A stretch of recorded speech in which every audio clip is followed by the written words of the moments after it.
everyone. I am here with Tony Moore, who, of course, worked on Assassin's Creed Unity Presents Rob Zombie's French Revolution. Nailed it! And you're obviously a very, very well-known illustrator for comics. You've worked for Marvel. You've done a Batman cover. You've, of course, co-created The Walking Dead. And I saw a lot of those elements. I just watched the short, and I was thinking beforehand, how is he going to make his style work with the French Revolution? But after I saw it, it was so obvious.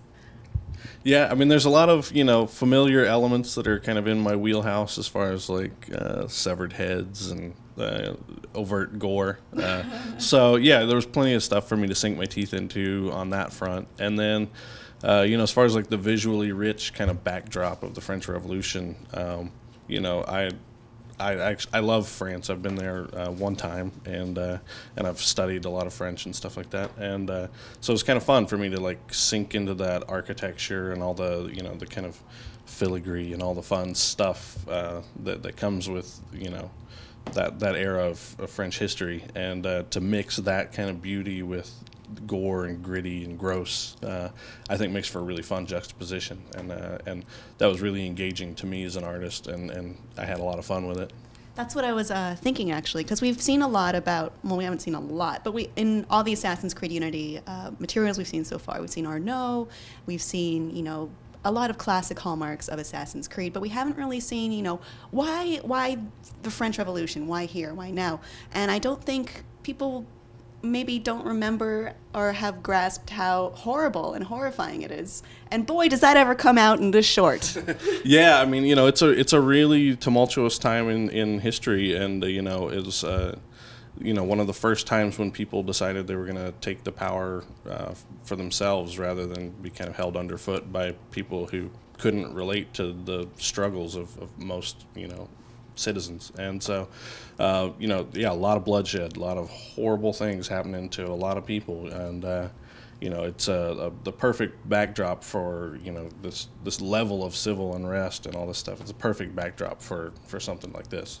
Do you think the injustice of it was one of the most important, or the most important hallmark, or what else did you feel was very necessary to include? Yeah, I mean, I feel like the injustice is really the key. I mean, that's the having people who lived these lavish lifestyles without a care in the world, while people literally right outside their doors were like just rotting in the streets. That was the catalyst for major change, and that's it.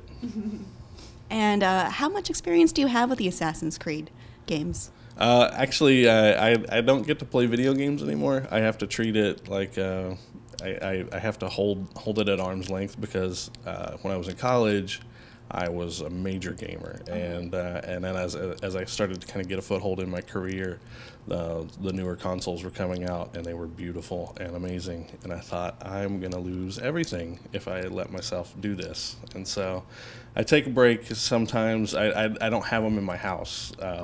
So every once in a while, something an addict says. I kind of have to treat it that way, because when I was in college, I pretty much could have majored in GoldenEye in college, and so when this stuff came out, I had to I'll play it at a friend's house or something like that, but I know if I do it, I'm going to get lost down that rabbit hole, and then I'll get divorced and not have a job, and it's going to be bad. I can feel it, because I will get sucked into it, and it's bad. It's not that bad. I mean, I do it.